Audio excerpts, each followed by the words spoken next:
16세기 성자라고 불리는 필립 디 레리라는 사람이 있습니다.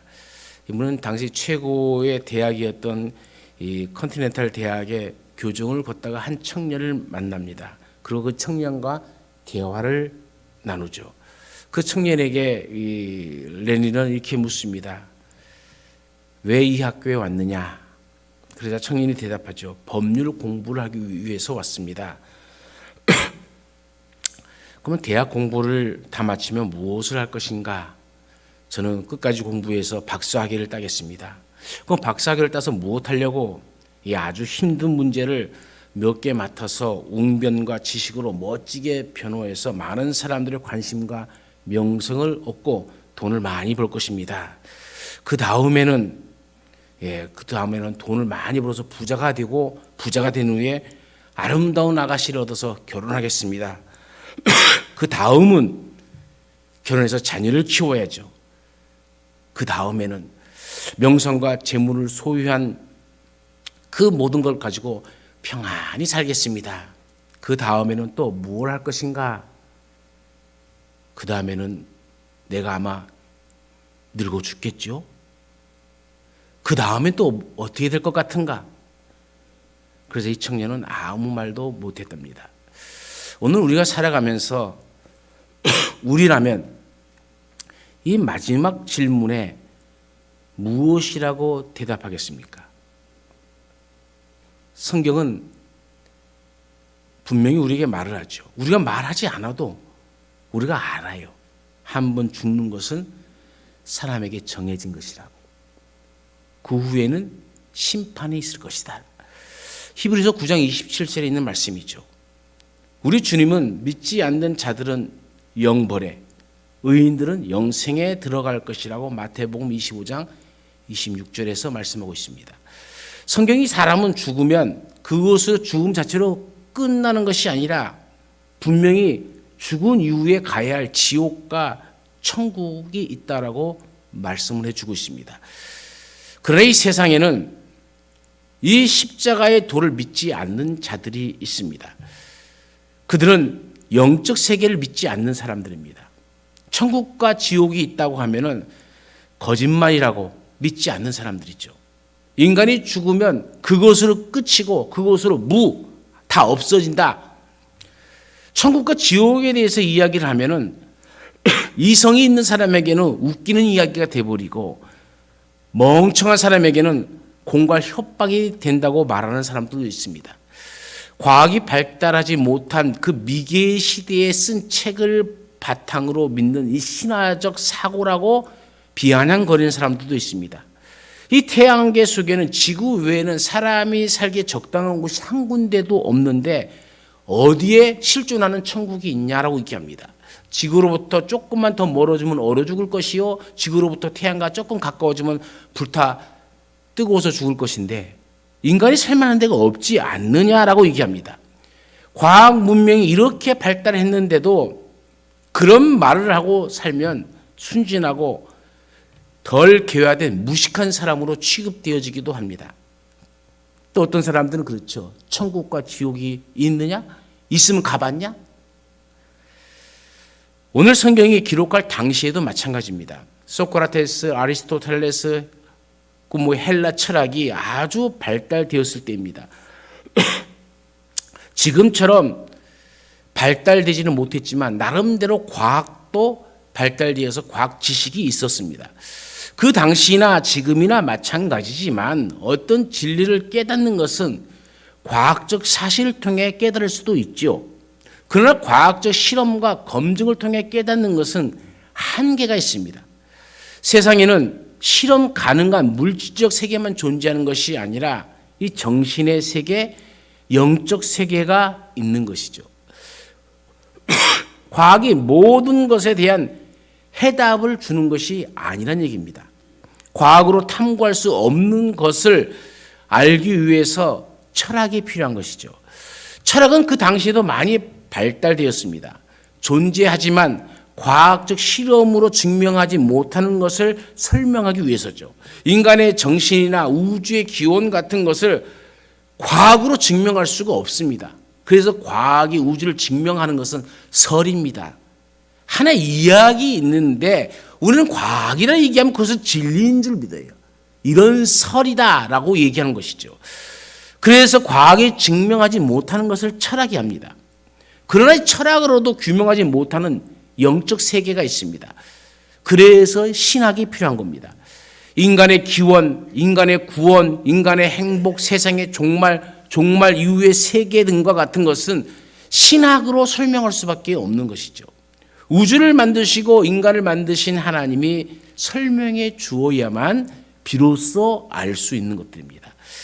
이 우주 만물을 창조하신 하나님이신 그 예수님께서 이 땅에 오셔서 죽음 이후의 삶에 대해서 아주 정확하게 말씀해 주었죠. 천국과 지옥을 예수님은 정확하게 말씀해 주었습니다.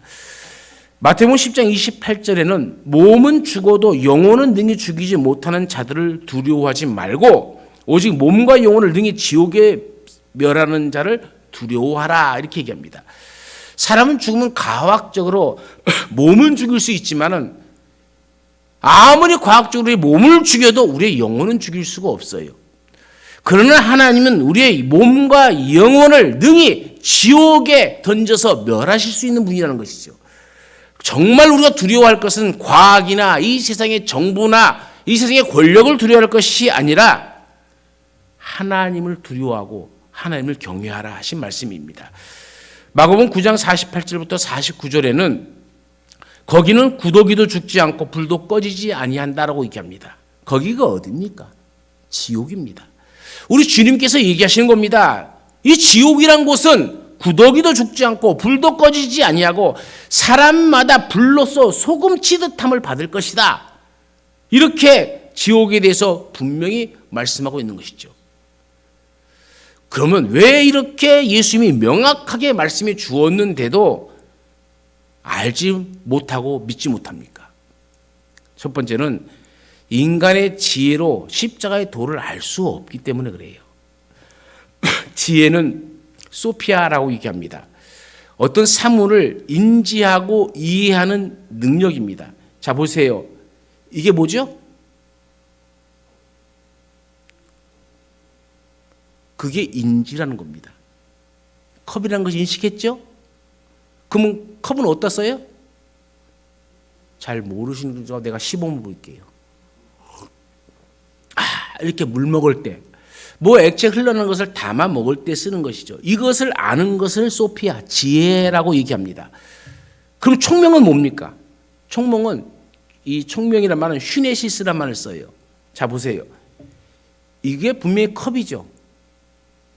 이건 뭡니까? 잘 아시네. 컵과 마이크를 분별하는 거예요. 이건 컵이고 이건 마이크. 이걸 총명이라 이렇게 얘기합니다. 하나님은 우리에게 지혜와 총명을 주시긴 주셨지만은 이런 인간의 지혜나 총명으로는 하나님을 알지 못한다라고 선언하고 있잖아요. 우리가 아무리 똑똑해도 그 똑똑한 지식과 지혜와 총명을 다 가졌다 할지라도 하나님이 덮어버리면 하나님을 알 수 없다는 거예요. 우리가 많은 것을 아는 것 같지만 차원이 다르면 알 수가 없어요. 여러분, 이솝우화에 나오는 재미있는 얘기가 있어요. 하루살이와 메뚜기와 개구리 이야기가 나와요. 하루살이와 메뚜기와 개구리가 서로 놉니다. 그래서 재밌게 놀다가 해가 뉘엿뉘엿지니까 하루살이가 얘기하죠. 얘 친구들아, 내일 만나자. 그러니까 개구리와 메뚜기가 웃어요. 왜 웃습니까? 웃는 이유도 모르고 같이 웃으면 안 돼요. 하루살이에게는 내일이 없어요.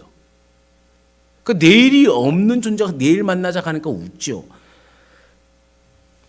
그리고 메뚜기와 개구리가 헤어집니다. 메뚜기가 하는 말이 가을 지나 봄에 만나자 그래요. 메뚜기가 가을을 지나 봄을 맞이할 수 있을까요? 그러니까 개구리가 웃습니다. 내일이 없는 것이 아닙니다. 봄이 없는 것이 아닙니다. 진리 문제가 아닙니다. 존재의 한계가 있다는 거예요. 인식의 한계가 있습니다. 개미가 아무리 부지런해도 아파트를 지을 수는 없는 것이죠. 그리고 이 아파트에 대해서 아무리 개미가 연구한다 할지라도 알 수 없는 겁니다. 신비죠. 차원이 다른 겁니다. 하나님과 인간도 마찬가지죠. 사람은 자기가 인식한 것만큼 이해하게 되어지는 것이죠. 아는 만큼 믿게 되어지는 겁니다. 두 번째로는 이 세상 지혜는 영적인 세계에 대해서는 미련하기 때문에 그래요. 여기 나옵니다. 지혜로운 자, 변사, 선비가 어디 있느냐 이렇게 얘기하죠. 지혜로운 자는 두뇌가 우수한 자입니다. 변사는 헬라의 철학가나 변론가를 얘기합니다. 선비는 유대인의 서기관을 얘기합니다. 그들이 아무리 뛰어나더라 하더라도 스스로는 하나님을 알 수 없다는 것이죠. 자연 계시로는 알 수가 없습니다. 그러므로 하나님은 특별 계시를 통해서 하나님을 알게 해주신 것이죠. 그 특별 계시가 말씀입니다. 말씀을 통해 우리는 하나님을 알게 되었고, 말씀으로 이 땅에 오신 예수를 통해서 우리는 비로소 하나님을 알게 되어진 겁니다. 세 번째로는 이 세상 사람들은 십자가의 도에 대하여 어떻게 생각을 하느냐는 거예요. 한마디로 얘기하면 미련하게 생각하죠. 십자가에 못 박히신 그리스도를 전하면 그들은 어떻게 받아들입니까? 첫 번째, 유대인들에게는 거리끼는 것이다 라고 얘기하잖아요. 여러분, 표적은 우리의 인생의 근원적인 죄와 죽음의 문제를 해결해 줄 수 없는 것인데, 유대인들은 여전히 표적을 구했어요. 예수님은 표적을 구하는 유대인들에게 요나의 표적밖에 보여줄 것이 없다라고 말씀하시면서, 진정으로 이들에게 필요한 것은 표적이 아니라 십자가인 것을 몸으로 보여주셨습니다. 예수님을 메시아로 믿게끔 보여주셨음에도 불구하고 그들은 믿지 않았습니다. 그들의 아집과 그들의 전통과 그들의 우월감과 그들의 교만이 예수님을 메시아로 받아들이지 못하게 한 것이죠. 예수님의 십자가는 유대인의 구원만이 아니라 아담 이후 범죄한 인류를 구원하기 위한 것임을 전혀 깨닫지 못한 것이죠. 두 번째, 헬라인에게는 미련한 것입니다. 그들의 철학이, 그들의 인문학이 하나님의 육신을 입는 것은 불가능한 것이라 생각했어요. 그들의 지혜로 볼 때는 이해할 수 없는 것이고, 그들은 분석적이며 이성적인 사고로 십자가에 못 박히신 그리스도를 볼 때에는 미련하기 그지없는 것이었죠. 그리스 철학의 중심은 이성과 합리주의입니다. 이성과 합리주의에 맞지 않으면 모든 것을 버리는 겁니다. 성경도 이성과 합리에 맞지 않으면 버려요. 성경에 기적의 얘기가 나오는데 그 기적을 자기들이 이성으로 설명할 수 없으니까는 성경은 필요 없는 것이다, 신화다라고 버려버립니다.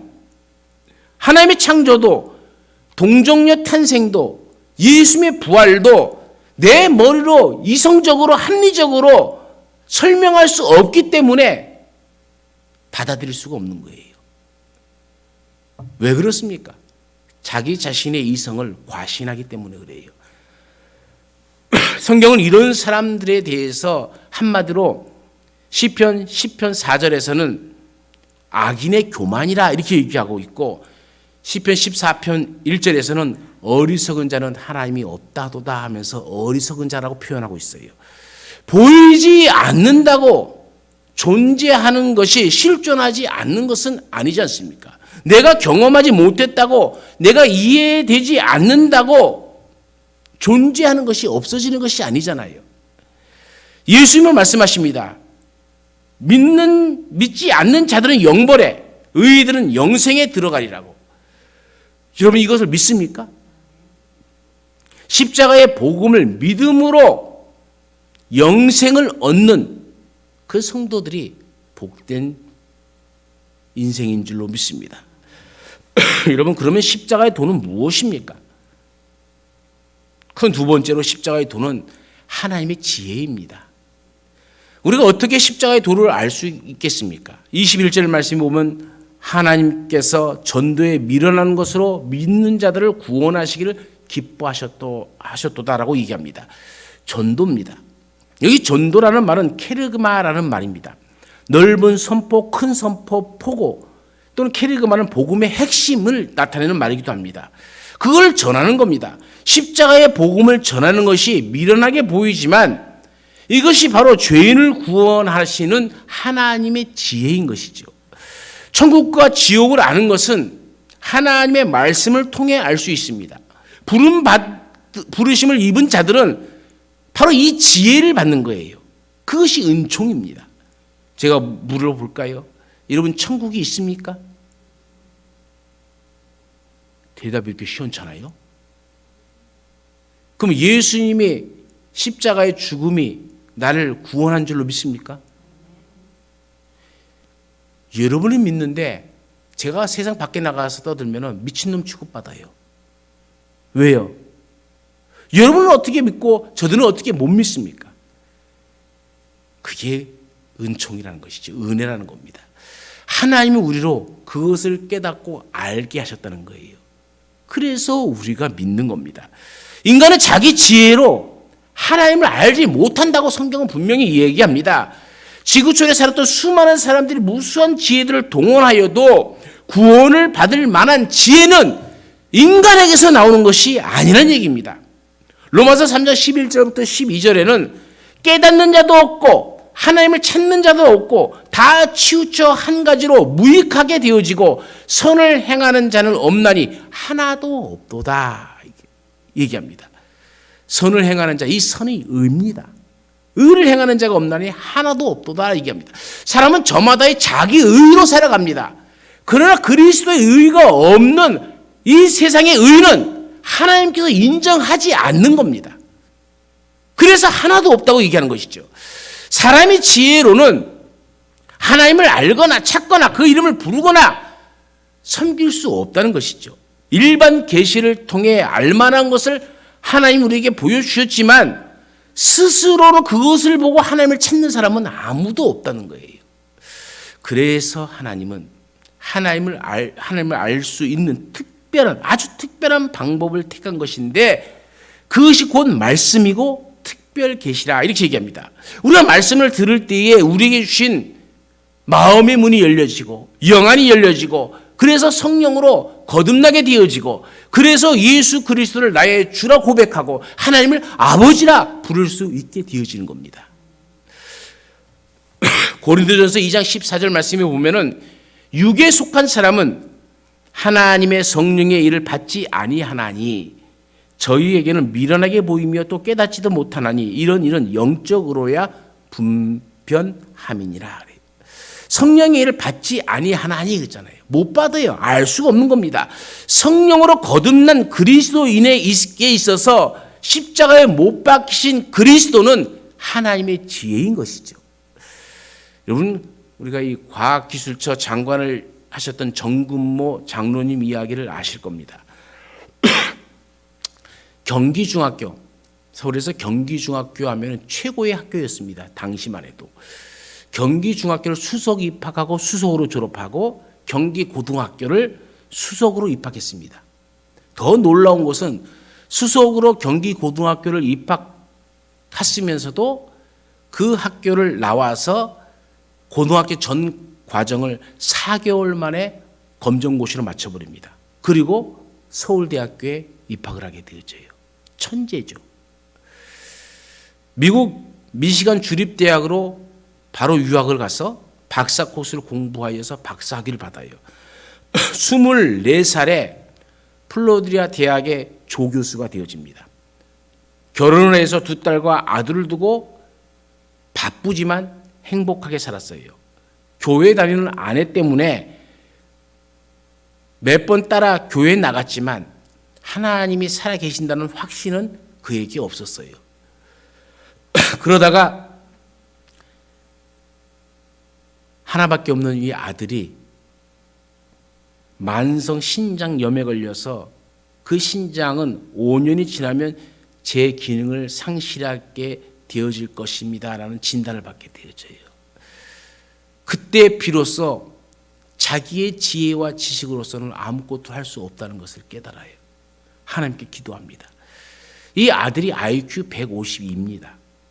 시한부 인생을 살아가며 이 IQ가 152면 뭐합니까? 우울증에 걸리고 그래서 2번이나 자살을 시도해요. 차를 몰고 가다가 고의로 가로수를 들이받기도 하고, 한 번은 또 시멘피터 낭떠러지에 차를 몰고 가서 떨어지기도 했어요. 그런데 기적처럼 다 살아났습니다. 그런 아들의 모습을 보면서 자기 힘으로는 아무것도 할 수 없음을 다시 한번 마음판에 새기며 하나님 앞에 무릎을 꿇기 시작합니다. 기도합니다. 간절히 기도합니다. 뭐 구원이니 은혜니 하는 말보다는 이 아들의 병으로부터 해방되는 것이 더 급했습니다. 교회는 열심히 다니며 기도했지만 그럼에도 불구하고 아들의 병세는 더욱 악화되기 시작합니다. 그때에 어떤 권사님이 지나가면서 한 소리를 툭 던졌어요. 당시 집사였던 이 장관에게 정집사 부부가 먼저 참 기독인이 되어야 아들의 병이 나을 것 같아요. 한마디 해주고 갔을 뿐인데 계속 그 이야기가 귀에 맴돌기 시작합니다.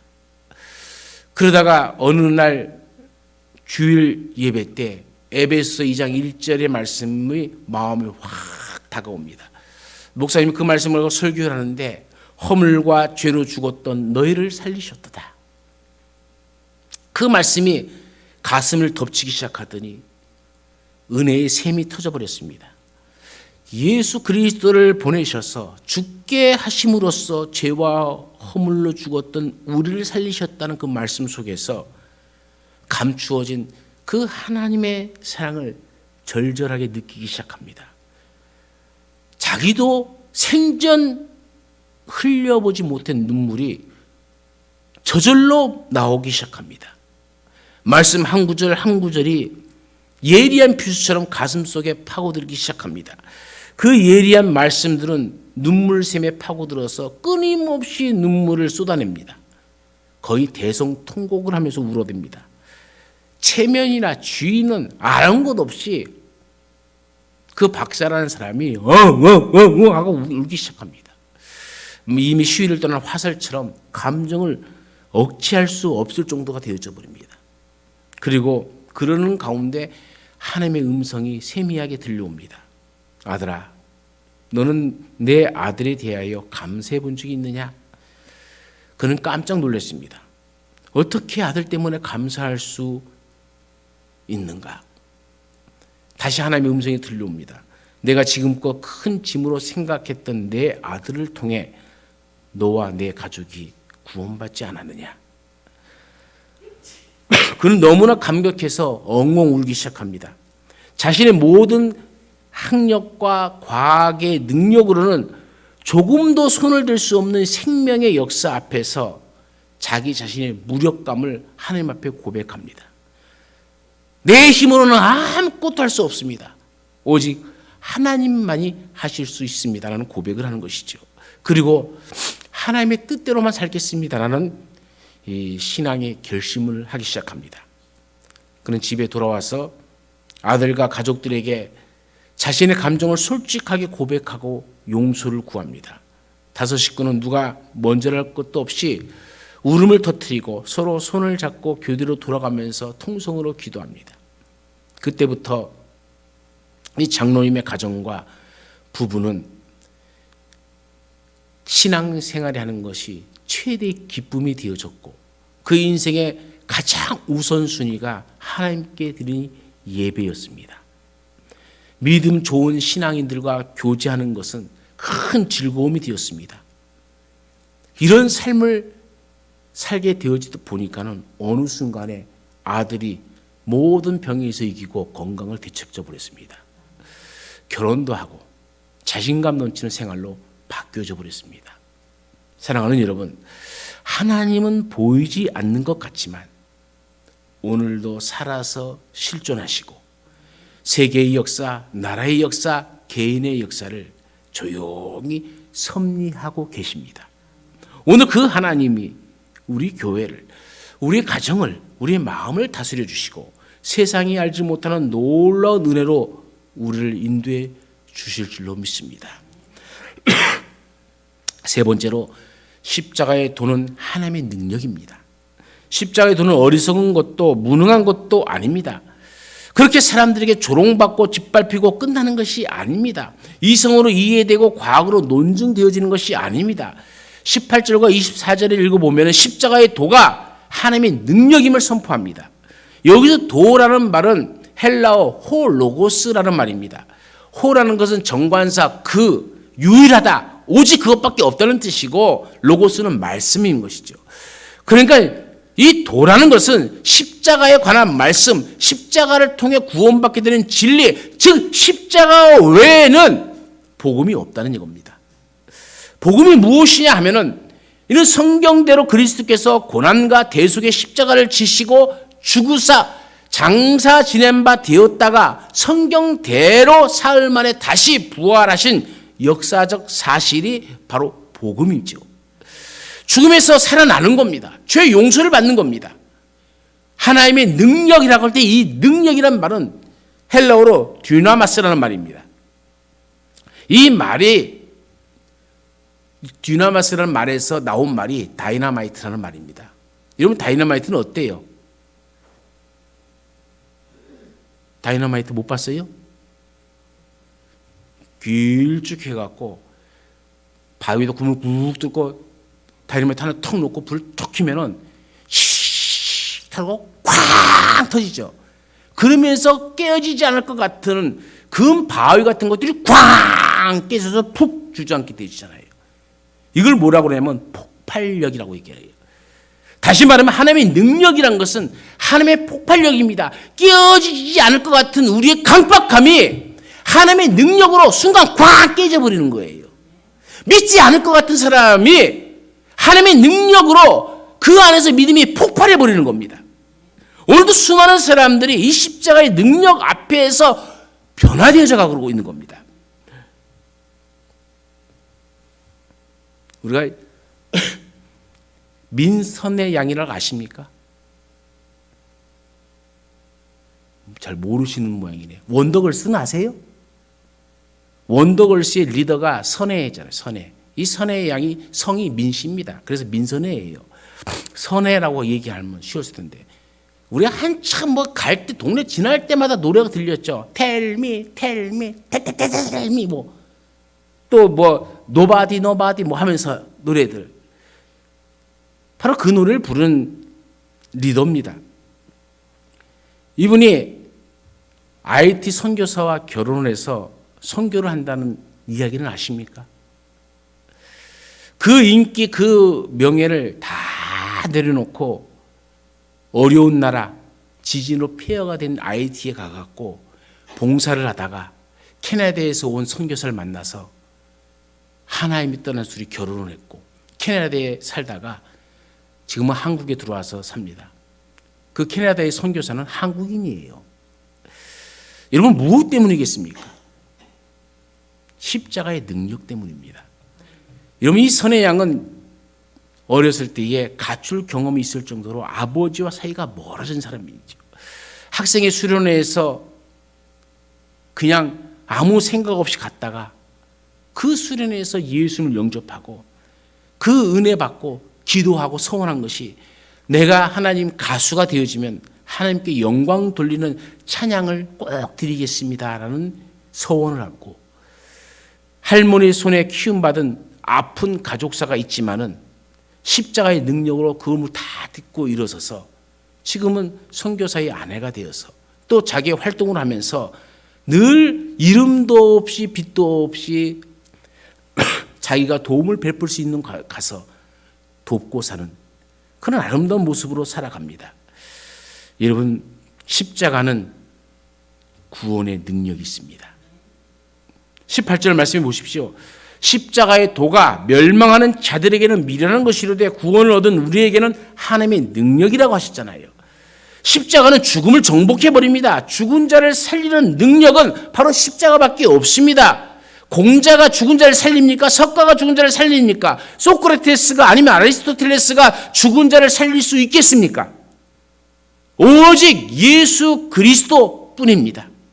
천국 가게 하는 것은 십자가의 능력입니다. 복음의 능력입니다. 그래서 사도 바울은 이렇게 고백합니다. 내가 복음을 부끄러워하지 아니하노니 이 복음은 모든 믿는 자에게 구원을 주시는 하나님의 능력이 됨이니라. 이 말씀을 믿습니까? 이 구원의 능력은 차별이 없다고 얘기합니다. 가난한 사람도 부한 사람도 잘생긴 사람도 조금 잘생기지 못한 사람도 남자도 여자도 종도 자유자도 차별이 없이 하나님을 믿는 자들에게는 구원의 능력이 임하게 될 줄로 믿습니다. 이 구원의 능력은 사람의 것보다 강하고 지혜입니다. 예수를 통하지 않고는 결코 구원을 얻을 수 없음을 꼭 믿으시길 바랍니다. 두 번째는 십자가는 화목하는 능력이 있죠. 그의 십자가의 피로 화평을 이루사 만물 곧 땅에 있는 것들이나 하늘에 있는 것들이 그로 말미암아 자기와 화목하게 되기를 기뻐하였다라고 골로새서 1장 20절에 얘기하죠. 하나님과 화목하게 하고 사람과 화목하게 하고 창조물과 화목하게 합니다. 자 보십시오. 구원받은 백성의 특징이 무엇입니까? 라고 얘기하면 화목해 하는 거예요. 예수 믿고도 여전히 누가 사이가 안 좋고 싸우는 사람들은 하나님의 사람이 아닙니다. 아직 성령을 받지 못한 겁니다. 아직 십자가에 대해 은혜를 깨닫지 못한 겁니다. 그 구원의 능력이 내 안에서 폭발적으로 일어나지 못한 사람들입니다. 그런 사람들은 하나님과도 화목할 수 없습니다. 왜요? 사람과 화목하지 않기 때문에. 자연과도 화목하지 못합니다. 오직 자기밖에 모르는 거죠. 유대인이나 이방인이나 종이나 자유자나 부자나 가난한 자나 권력 있는 자나 가난한 자나 남자나 여자나 예수 그리스도 안에서 다 화목해 하는 것이 하나님의 뜻입니다. 세 번째로 십자가는 치료하는 능력이 있습니다. 영적으로 정신적으로 육신적으로 치료의 역사가 일어납니다. 이스라엘 백성들이 광야에서 장대에 달린 구리뱀을 보았을 때에 치유의 역사가 일어났잖아요. 십자가를 오늘 우리가 바라볼 때에 우리의 상한 심령이 고침받고 쓰러지는 심령이 일어서게 될 줄로 믿습니다. 십자가는 죄를 깨닫게 하는 능력이 있어요. 십자가는 깨달은 죄를 씻어버리는 능력이 있습니다. 십자가는 죄악을 이기게 하는 능력이 있습니다. 고통을 이기게 하는 능력이 있습니다. 예수를 믿는 곳에 죽은 자가 살아나는 역사가 있습니다. 십자가가 있는 곳에 사랑의 역사가 있고 용서의 역사가 있고 절망이 소망으로 바뀌어지는 역사가 나타나게 될 줄로 믿습니다. 복음이 들어가면 어떤 죄악도 용서받는 능력의 역사가 나타납니다. 미련한 것 같지만 복음을 받아들이기만 하면 하나님의 능력이 dynamis, 내 안에서 폭발적으로 일어나게 되어지고 기적이 일어나게 되어지고 불가능한 것이 가능한 일로 바뀌어지게 되어집니다. 어떤 교육으로 할 수 없는 능력이 사람 가운데, 가정 가운데, 사회 가운데, 우리 교회 가운데 나타나게 될 줄로 믿습니다. 철학자 파스칼은 대천재였습니다. 대단한 천재 수학자요 물리학자였습니다.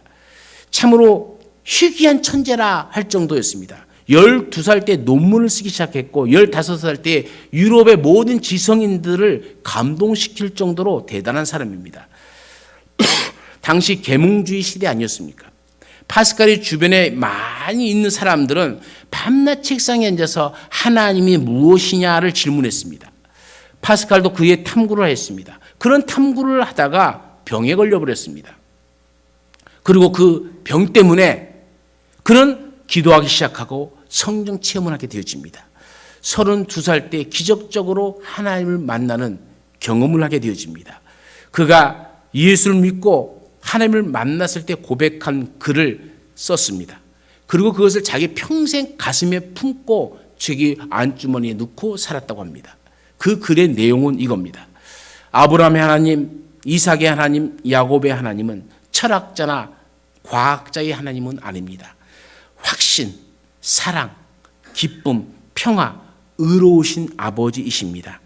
세상은 당신을 알지 못했어도 나는 당신을 알았습니다. 기쁨, 바로 그 기쁨의 눈물. 아마 이 글을 썼을 때는 파스칼은 눈물을 흘리면서 썼겠죠. 하나님을 아는 순간 다른 모든 것 상관없다는 얘기예요. 오직 하나님이 주시는 그 기쁨으로 눈물을 흘리며 마음속의 평화와 또 그 확신과 그 사랑이 자기 가슴 속에 날마다 일어났다는 것이죠. 하나님을 아는 순간에 세상 일체의 사물을 망각했다. 다 잊어먹었다는 겁니다. 심지어 자기가 가지고 있는 수저까지도 다른 사람에게 다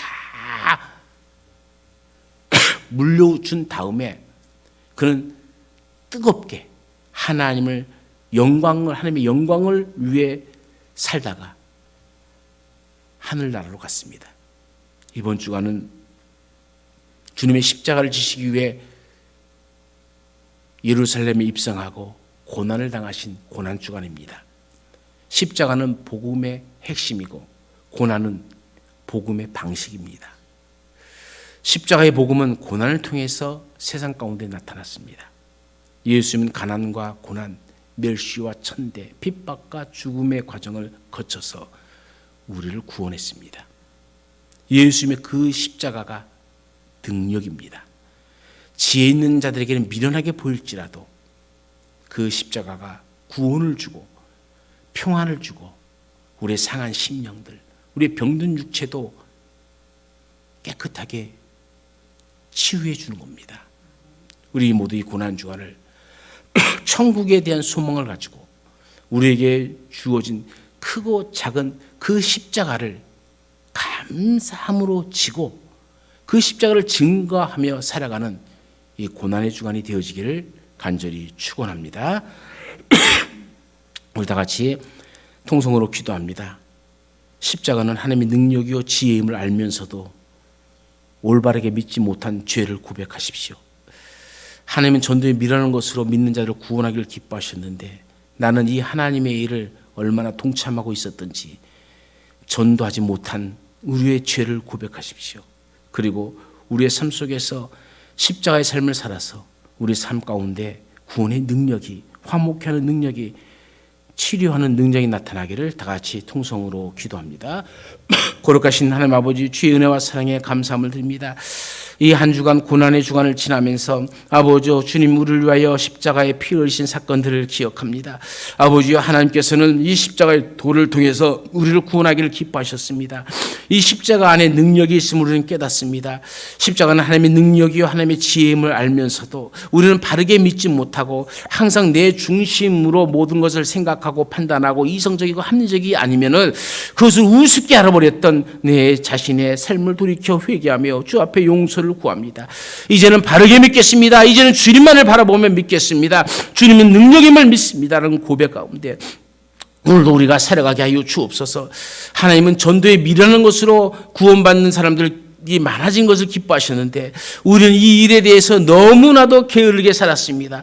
하루를 살면서도 한 생명을 전도하지 못하고 입술을 꼭 닫아버리고 내 자랑만 하다가 살았습니다. 내 인생에 이것을 이루었고 저것을 이루었고 나는 이렇게 똑똑하고 나는 이렇게 부하다는 아버지 그런 자랑만 떠들며 됐지 하나님의 말씀을 한마디도 전하지 못했고 예수 그리스도를 한 번도 전하지 못한 우리의 입술에 고장난 입술을 아버지 용서하여 주옵소서. 아버지 이젠 주님의 말씀 가운데 그 십자가의 도를 깨닫습니다. 그 십자가의 도 안에 구원의 능력이 화목케 하는 능력이 치료하는 능력이 있음을 믿습니다. 이제 우리가 때를 얻든지 못 얻든지 이 십자가 앞에서 하나님의 구원의 능력을 체험케 하시고 하나님의 지혜를 체험케 하시고 아버지 우리 입술로 전도하는 입술이 되어서 우리 하나님께 영광 돌리는 그런 날이 하루하루가 되게 하여 주옵소서.